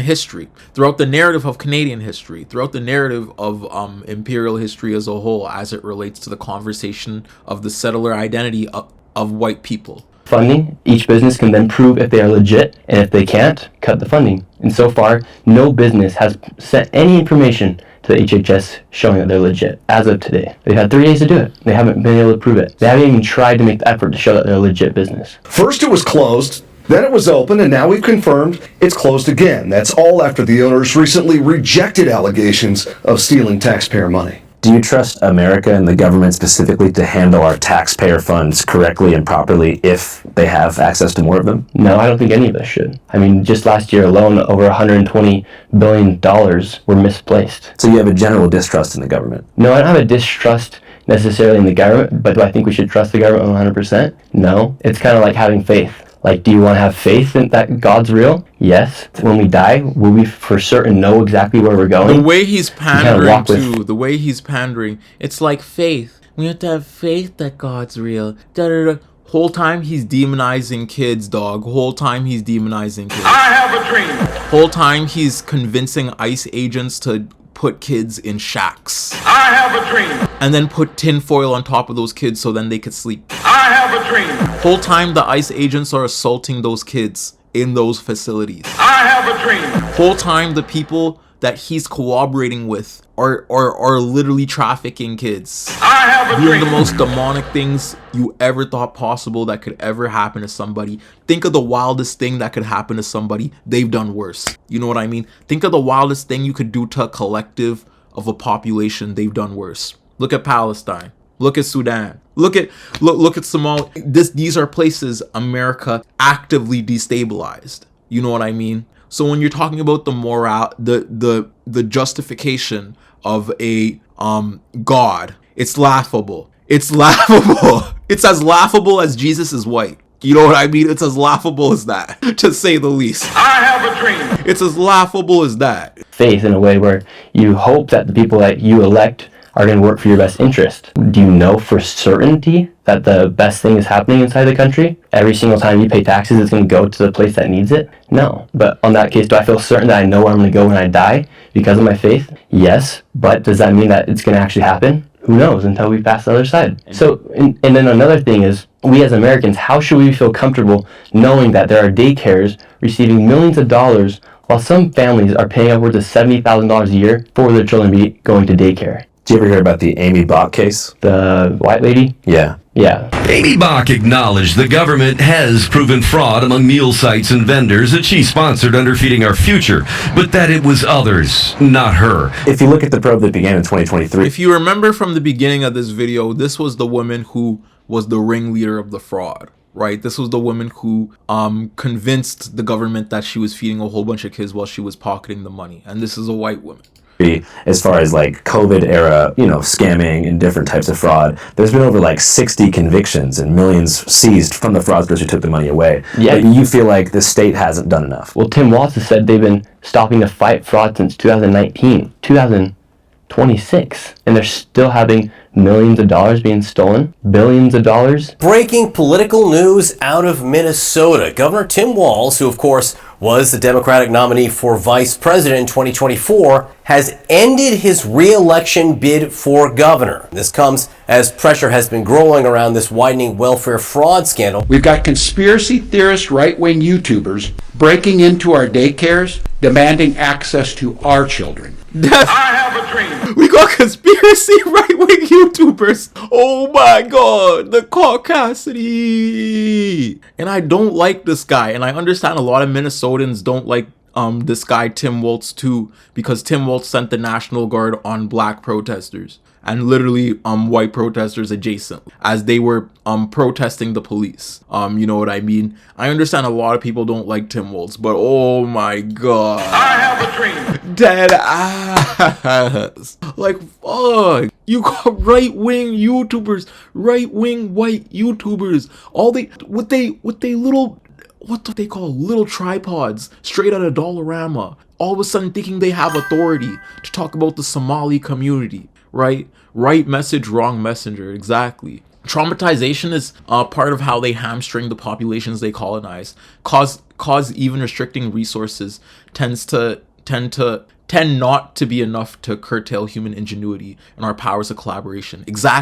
Exactly, which is why they make diasporas and diasporas of Southern Sudanese people, diasporas of Somalian people, diasporas of Palestinian people. You know what I mean? It's because these people are inherently fighting against U.S. imperialism on their own indigenous soil that has gold, oil, resources, fertile land, right? It's why they'll keep creating diasporas and diasporas and diasporas. That traumatization process is very real. So I've decided to step out of this race, and I'll let others worry about the election while I focus on the work that's in front of me for the next year. I have quite literally saved America millions of dollars. That's why you saw the mainstream media attack me instantaneously after I exposed $100 million in fraud. Why would they not go investigate the fraud? Why would they investigate the person who investigated the fraud? Where does that $100 million?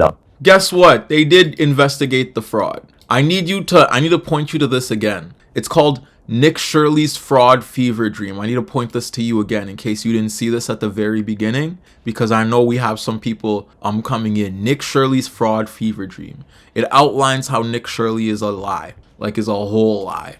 So I gotta say, even him backpedaling and everything, the fact that he knows that there's articles about him debunking him out right now, but he's like, why aren't they doing this? Why aren't they doing this? It's the audacity of white men, bro. It's the audacity of white men to keep going even when you're proven wrong. Like the audacity, the fact that he's never had to pick up a Frantz Fanon book and actually had to do some real intellectual groundwork. You know what I mean? Like, oh my God. Dollar figure come from? Yeah, so you had all the daycares. With the daycares alone, you had millions of dollars in fraud. And then inside of the home healthcare businesses, they were warehouse-styled and industrialized buildings where you had 14 of the same healthcare companies.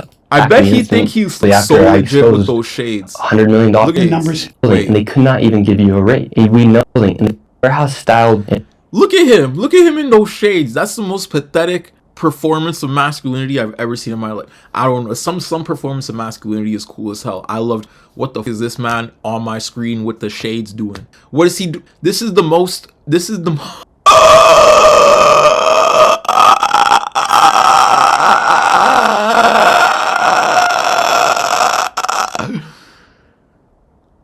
Those shades are awful, bro. And they don't fit you. You don't look tough. You don't look like you don't look like you out a movie. You don't look like, I know they meta glasses, but he just looked like such a dork. I hate when people put on shades and think their personality switched 360. You just look like a dork. That's all you're a racist dork now. In industrialized buildings where you had 14 of the same healthcare companies all working within the building, and they could not even give you a rate. We know how expensive healthcare is, and they're giving these companies millions of dollars. And the man David, who's in my video, he's the one who has the statistics and has the numbers. They think that I'm Tom Cruise. Well, bitch, I'm Bobby with that too. Wait, is this AI? Am I looking at AI Somali people throwing money in Lamborghinis in Minnesota right now? Why would you make this? Why would you type that prompt in? Why would you No way! It is AI. Yeah, it is, Sora. Yeah, it is. And you're using AI as evidence? This is laughable. Okay, chat. Oh my God. We're reading this for we're watching this for 10 more minutes. Build a website you love. We're watching this for 10 more minutes and then I'm done because I'm getting to my limit. I'm getting to my limit, chat. They end up getting put inside the shelter and became essentially slaves to the system in a way, where they're relying on the state to give them money, they're relying on the state for housing, they're relying on the state to give them a work permit to be able to work. That's not right. That's pretty mean if you ask me. Well, I suppose the reason they hopped the border in the first place because the immigration system is so backed up, right? Well, yeah, but there's major issues with immigration here inside the United States, but you just can't walk into the country and think that you're going to be treated just like a law-abiding taxpayer. You're not gonna walk into the country and think you're being treated isn't that what Caucasians did? I mean, think about this. The fact that 30% of immigration is whites. 30% of immigration is whites. But no one questions a white immigrant when they come into this country and they're treated as a quote-unquote taxpayer. This is all dog whistles to insinuate that they want to discriminate against minorities and that they're justified in discriminating against minorities. You know what I mean? When you hear people talk like that, they're do not engage. Do not engage. Be like, oh, you hate Hispanic people. Oh, you hate black people, and leave. You know what I mean? That's it. They show their hands when they have conversations like that. This is the conservative playbook. I've heard this since I was in kindergarten. This same conversation from white people to directly justify what they do to immigrants. You know what I mean? This talking point has gone on for so long, I can't even entertain it. This might be a white comfortability talking point for a lot of you. I can't entertain this, bro. I can't entertain this, dog. I can't entertain this. Paying citizen. Mm-hmm. Who was filming most of your stuff back then? Me, myself, and then I also bring my mom with me. She's like a producer on the channel. So they're coming right now because it is an opportunity for them to come, and they are taking that opportunity. His mom, he takes team with his mom. He fusion dances with his mom to oppress minorities.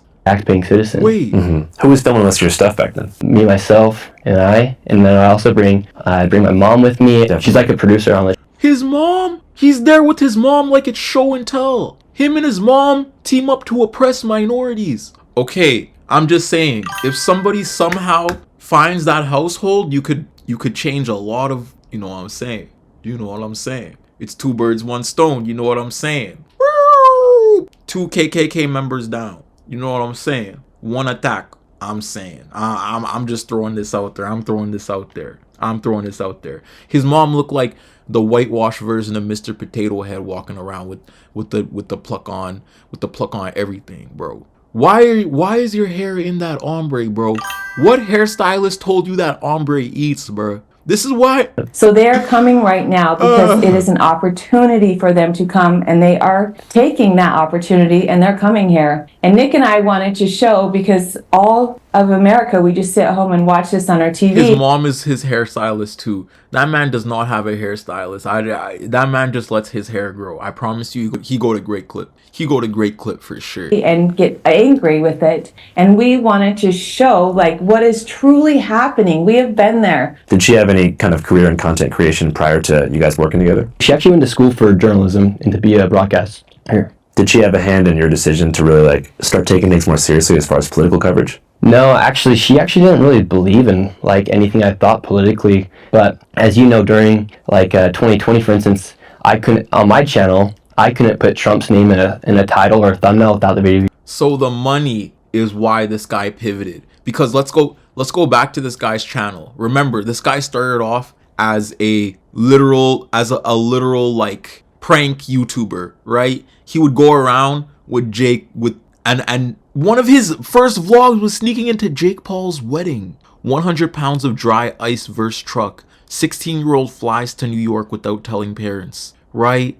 By the way, this is a horrible mom. Cause how your 16-year-old child go to New York without telling you, without you knowing? No way. Either white families are different or this is a horrible mom. I don't know. Running the world's hardest race. You see what I mean? Surprising Tanner Fox with this. This man was borderline like a failed 2010 YouTuber. A 2010 Jake Paul era YouTuber. A failed one. And then all of a sudden started doing anti-immigrant content. Right? He knew immediately when that number ticked up to 200K, he had to keep doing this. Cause look, nothing really breaking 100K here.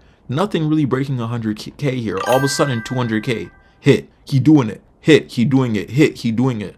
And his mom probably saw that bankroll coming in. His mom probably saw them tens of thousands of dollars a month coming in. And then just started using her journalism degree to oppress minorities. Before, you know what I mean? You know, then they started tag teaming. He want that house. Demonetized. And so there was no incentive to actually create political content in that time, especially if you're a smaller creator. Without his mom. The video would be seen by anybody. Mm-hmm. And so you couldn't really make those videos. And then when I did get back from that mission, I could then make videos on politics, and the censorship kind of got lifted because of Elon Musk buying X. People hate on Elon Musk, but they don't understand like what he actually did by buying X. Because of him, you're actually able to post stuff on YouTube and not have to worry about being censored or worry about not being able to get the video monetized. You can't convince me that this man has given Elon Musk four children. You know how Elon Musk goes around and then just DMs people to inseminate them? It's like, hey, can I put my semen? You can't convince me this man and his mom collectively have given Elon Musk 8 different kids. You can't convince me that hasn't happened. Because what the hell? I have a dream. How you that far on his schlong? I have a dream. How big was the 300 million view check, bro? How big was that check? Because no way. Yeah. So if you can't get your video monetized, you can't make your videos. And so I think what Elon did really did change the shape of our society. Because then you also saw other platforms like Rumble follow, Facebook, they lifted their censorship, YouTube lifted their censorship. So without Elon Musk, none of that would have been possible. Was there a part of you that was wondering why the Trump administration and various allies promoted your expose so hard when they did? I think it hit the heart of every American being able to see that their money that they pay for taxes is going to fraud. People like to talk about how our money is going to other countries or how it's being used wrongfully, but people can't actually see it with their eyes. And that was one of the first videos ever where people could see that people were abusing the system and taking dollars from the United States citizens, and they're actually not operating a business. But I mean, I'm just talking about if you look at Google Trends specifically, like the phrase Somali fraud was borderline non-existent. It just so happens to really kick up through your piece on December 16th. Yeah. I love the fact that Andrew was high-key just like on his ass too. Because you gotta be on his ass. I love that Andrew's on his ass. And he's like, you're lying. Disseminating his lies and everything. You know what I mean? But Nick still has the audacity to sit down and double down. It's disgusting. Which is the exact same day that the Trump administration and Kash Patel released the redacted Epstein files list that by all people was seen as like a disaster with hundreds of pages of blacked out stuff. Was there a part of you that was curious if that's wild! So on the same day Trump dropped his files, he dropped the Minnesota video, and then everybody started retweeting that video. So everybody started retweeting that video. That's when all the politicians did. So it was another distraction. It was another distraction from pedophilia, dog. It was another distraction. They said, oh, y'all want to see us raping little girls? No, let's just demonize Somalis. And then just click the red button and gave that video 300 million views, bruh. Because that video has already, I need to stress this already. That video has been debunked. This man is a purposeful grifter. So it does not shock me that he's picked up by Elon Musk, Donald Trump, and everybody the day that the Epstein files dropped. That's a lie. There was people in the GOP who chose to signal boost your piece as wide and far as possible in a way to distract and move the goalpost away from that. I don't know. Like if that was their initiative, it probably worked pretty well. But I just posted my YouTube video, and that's the beautiful thing about the internet, is you just post and see what happens. Every week I've been uploading video. To me, that was just... Somebody in the comments, Miss McCoy, said, be mad people... Be mad people, be angry in a safe space. Don't act like me, 38 and lost, and I'm not example. We have that right. Don't listen to people pacifying you. They don't care if you die facing genocidal law, right? Elon Musk is censoring us and himself. He didn't let the Epstein files trend. That's a fat lie, of course, like everything he's spewing. Revisionism of the genocide and ethnic cleansing of marginalized people in the States, right? It's gonna be like another YouTube upload. Like I didn't know that it was gonna be the most viewed video ever on X. You're trying to say that it was some coordinated attack to get people's eyes away from Epstein, but the majority of the traffic, it has over 600,000, I think it has over 600,000 likes. So it wasn't just Elon Musk who was sharing the video. It was everyday Americans who were showing that video because they're sick Hey, what's up guys? Channel 5 Live reporting here from the new mobile editing studio. So statewide fraud is a serious issue. Defrauding people is bad and not cool whatsoever. And I tend to think that it's a good thing when citizens and citizen journalists put elected officials under a magnifying glass and figure out what the frick is going on. But before most people get the raw facts and data, the narrative is already being shaped. By who, you might ask? Both sides of the mainstream media. And to be honest with you guys, nobody is immune to algorithm-driven political hypnosis. So before we put boots on the ground, we like to get informed using what you might ask, ground news. Ground news is a dope. This is just a sponsor. This is just a sponsor. We're skipping ahead a little bit. Latino, they think the take all lives matter is controversial, or they think that when somebody gets deported, Wait. I skipped like 2 minutes. All of a sudden, he's talking about all lives matter. Latino, they think the take all lives matter is controversial. Latino, they think. It hits a little different now than it did back in the middle of 2020. But even then, all lives matter. Yeah. That should not be a hot take. Yeah, but the conversation was specifically about like police brutality in black communities. Okay, cool. All lives matter still. I just can't fathom how people can side with people who have. He's so white. He's so white. Okay, cool. All lives matter still. It's that's the stare of somebody that has 2 years of education. You know what I mean? No, because you ever had a conversation with those white people who literally have not gone to school for and use AI in all their questions, and all of a sudden you have a real conversation, right? You, somebody that actively reads, somebody that actively is passionate about this, you have a conversation with them and they give you that cracker stare.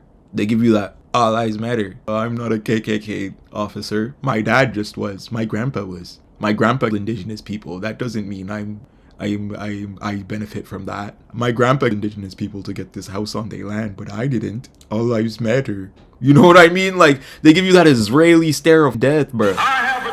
There's no light bulb up there, right? He's not just white. He has 2 brain cells doing jumping jacks in his head to even function properly, and 2 is being nice. He's staring at this man like he just saw the Pennywise lights. Like he just saw the lights, dog. And he's ascending. Have gone so far left to the point where they call people like me a fascist or Nazi, or they think the take all lives matter is controversial, or they think that when somebody gets deported when they've been here illegally is a controversial take. It's going to CCOP. How did you end up down there? Yeah, so on the topic of immigration, I was doing these videos and I was seeing these cartels these caravans come through. I was like, well, I'm gonna join I'm gonna join a caravan. Like, I'm gonna join in their journey. So I was looking at the map and I thought El Salvador would be like a perfect section point to go join a caravan. Yeah.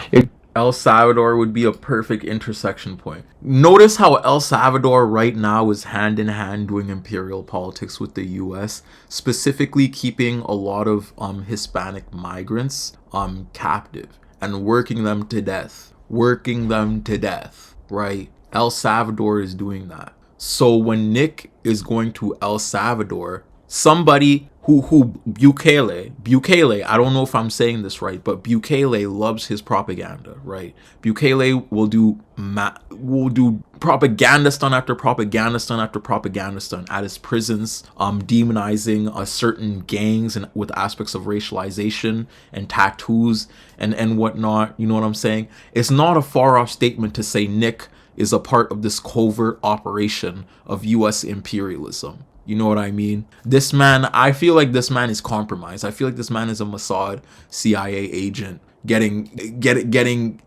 real money from him. It's kind of crazy idea to go join a caravan. No, it's a sick idea. At that point in time, I wanted to see what's happening with the immigration. And so I thought, okay, I'm going to go to El Salvador. I'm going to go speak to people. I'm going to find a caravan. And I'm going to go from El Salvador to Mexico and make it all the way to the United States. I get to El Salvador and they're like, no, we don't have any migrants here. We just actually put all of our gangs in the prison. Like, we're thriving. I had to change my plan and make a video about how one country actually solved migration to the point where they're actually having people come back to their country versus leaving. And you finally got up in there. Yeah, I'm still the only American to ever own, and you actually asked for the contact, but I couldn't give it to you. Yeah, you know what I was thinking about, man? He's the only American on that note, went in there. Do you remember when politicians were literally begging to go in there and Trump wouldn't let them? Remember when they literally jailed? They jailed so much innocent men without trial, right? Jailed so much innocent men without trial, and then forced judges to overlook it. Right? Judges ruled against Trump sending these airplanes into El Salvador and and then Trump launched those planes anyway. And then judges ruled, okay, you have to bring them back as soon as they land. And when they landed, UK just threw them in the El Salvador prison. You know what I mean? Nobody was allowed in those prisons. But you're telling me this man, this random Caucasian white man is just all of a sudden allowed to walk in there like he was Jesus? No way. This man is an agent of chaos. Well, at the same time, I'm telling you, at the same time, dropping his most viewed videos at the time when the Epstein file was released. He was probably caught in some type of scheme and scouted by a CIA agent or scouted by Elon Musk or Donald Trump. The same way Elon Musk will scout certain influencers and start retweeting them and start boosting them in the algorithm. He probably was too. They probably saw how effective his strategy of painting immigrants as dangerous was, and then decided to boost him. You know what I'm saying? Of course he is. They are all on the right, and of course he is. They're all on the right and left too. I don't trust anyone with means anymore, especially a man, especially a white man, right? EXO said I dare him to read a page out of a Harry Potter book.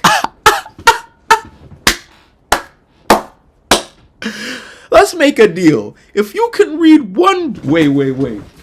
Let's make a deal. Let's make a deal, Nick. If you can read one page out of Moss, one page, just one page, I'll drop this video. And I'll say immigrants are the worst people in the world, and I'll do 5 backflips on it, dead ass. But I need you to read one page out of this and then provide me a critical analysis, Nick. Nick, let's do a challenge. If you can read one page out of this book, nigga, cracker, I will put this video down and I will call you supreme leader of the world. If you can read one page out of this book. Golly. How do you think I could like build more credibility on like the more conservative side of the aisle as far as interviews go? Don't be afraid to say, what are Somalians known for? When you know the answer inside your head, but you're too afraid to say it. Don't be afraid to say what are Somalians known for when you know the answer inside of your head, but you're too afraid to say it. Do you see how he's talking to white people? It's because white people live in fear that their racialization is wrong, right? But they live in that normality where that racialization is an everyday life. It's an everyday thing. That's why they're scared to say it in their head. Nick is talking to white racist people who have those same notions in their head and telling them embrace those notions of racialization. Instead of telling them go out and community build with Somali people. Go out and make Somali friends, learn about Somali culture, go to Somali festivities. No, he's telling you, what are Somalians known for? You know the answer in your head. And then what? You didn't even give them a chance? You ran in the daycares with the camera like you that cameraman from Maury chasing down daycare workers. You know what I'm saying? With your friends both having ice masks on, looking like ice. You know what I mean? And then you have the caucasity to say that. Oh my God, white people love their whiteness, yet they don't say anything about color, right? Well, I just don't know if it's based on a stereotype or if it's... They have this whole way of speaking around identity. Like, white people are the only group that have a whole way of speaking around identity without speaking about identity to signal white people. You know what I like? English is so to that extent. Like, dead ass. Any other group of POC people will straight up be like, oh yeah, black people. Oh yeah, Chinese people. Da-da-da-da-da-da. Well, straight white people will teeter around everything. It'll be like, oh, you know, like, damn, bruh. Like, oh my God. You know what they're known for. You said it. Well, pirates. So you're scared. I'm not scared. I just want to go and talk to them. You had to think. I don't want to go out and say things about people if I don't know the community. I go to the restaurants. But I asked you the question. What are they known for? And I knew you knew what they were. Because Hollywood promoted Captain Phillips. I mean, what are we known for in Somalia? I don't know. Cheeseburgers. So why'd you question your thought? I'm not that smart. So you're asking how do you gain credibility and trust? Well, you say a fact for a fact. And the fact is that the first thing I think of when I think of what are Somalians known for? Pirating. Well, that's in Somalia. There's no pirates in America. Who's stealing all the money in Minnesota? That's also so too how like the first thing you think of as a white person when you think of a Somali person is Captain Phillips. Really, you don't think about anything else. You don't think of you don't think about the wonderful cuisine they have. You don't think about the beautiful women that they got. You don't think about the nice ass dresses they wear. You don't think about the beautiful way they sing at their weddings. You don't think about any of that. You immediately think about Captain Phillips, and that's a integral conversation happening here. Like, dude, it actually sucks. It's a Southern strategy. After World War II, biological racism was delegitimized, so they had to level up to terminology and subliminals, right? The idea of whiteness was created to dominate and have dominion over everything. When it is challenged, it reacts violently. The sociogeny of race has West Asians, Europeans believing they are the best, right? Go to the restaurant like he's going to know people and their culture only by consumption. I think of the Eamon model. Yeah, this kid's brain is cooked. Exactly.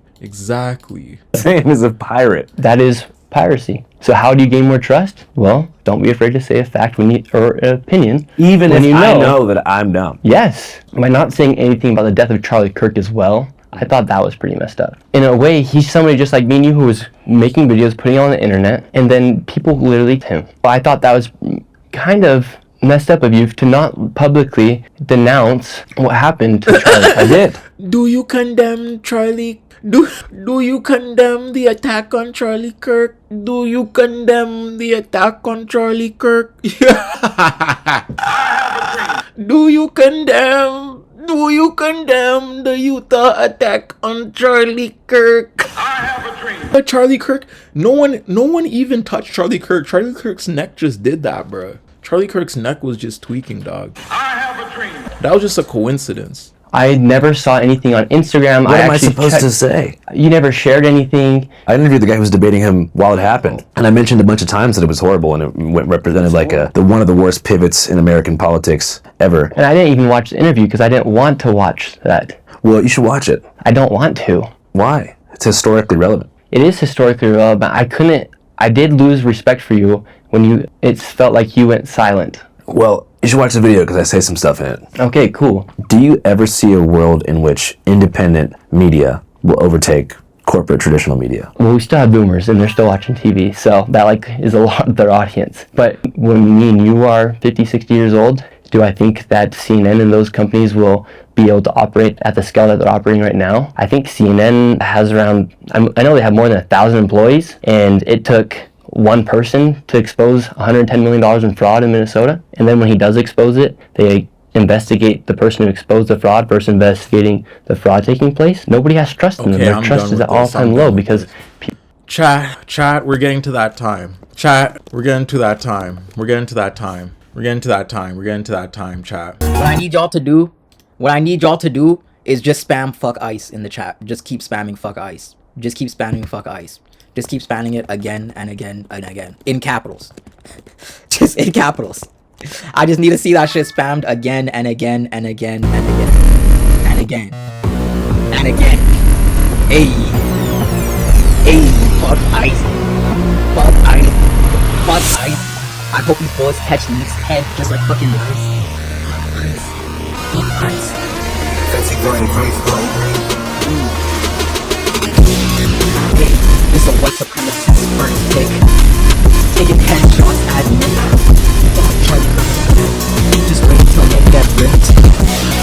Cause we're messing with the Somalis. Bitch, we're messing with the fucking mob. I'm on to cooking calamar. I'm to play like say guitar. I'm not saying sorry.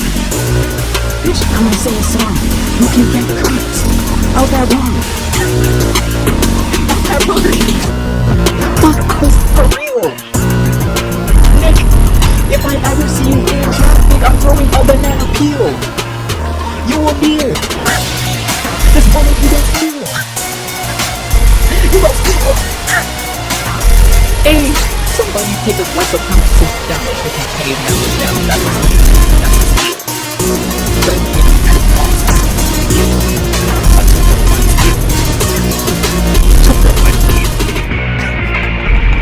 Right. Like always, I'm sending hearts. I'm gonna hop off now. But like, it's fun. It was fun chilling with y'all. The next video will be uploaded on my YouTube VOD. Just know that subbing to the Twitch helps a lot. Subbing to the Twitch helps a lot because we have subs on now. The Basil Bucks helps so much. Joining the Discord helps incredibly because every time I go live, I'll message the Discord and I'll say like live in 5, right? And I'll give you some time to prepare. So like, yeah, if you want notifications and everything, make sure to step in. Senna said you're getting better at freestyling. Thank you so much. Hey. I'm so sorry, Ducky. I'm so sorry, Ducky. But we're gonna do more and more streams this month. Don't worry. But like I said, I'm sending hearts. For at the end of the chat, I always give the raid option to you guys, right? Because you know, leftist channels, we need to shout each other out, especially on Twitch. So give me your favorite Twitch star that is live right now, or Twitch influencer in general. They don't have to be a star. I'm about to send a whole bunch of people to them. I'm about to raid them. So yeah, give me somebody to raid, guys. Anybody's favorite person. I'll take the first favorite person. That's if they're a cool person.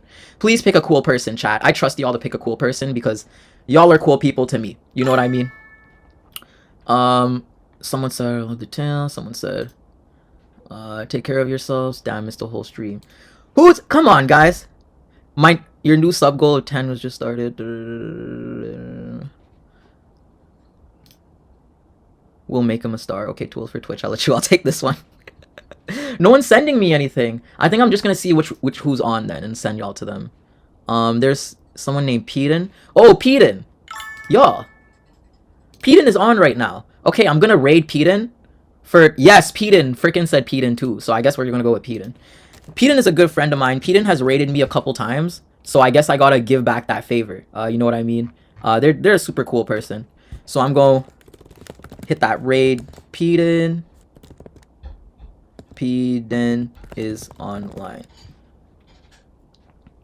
Okay, everybody get ready for this raid. When you hop in that raid, spam the Southern Sudanese flag. Spam the Southern Sudanese flag, please. Spam the Southern Sudanese flag. Okay, hop in the raid. We're about to go in the raid right now. I'll join y'all. Right? Aight. 3, 2, 1. It's been a lovely stream, chat. See y'all. Peace and out. Raid is starting, and I'll catch y'all.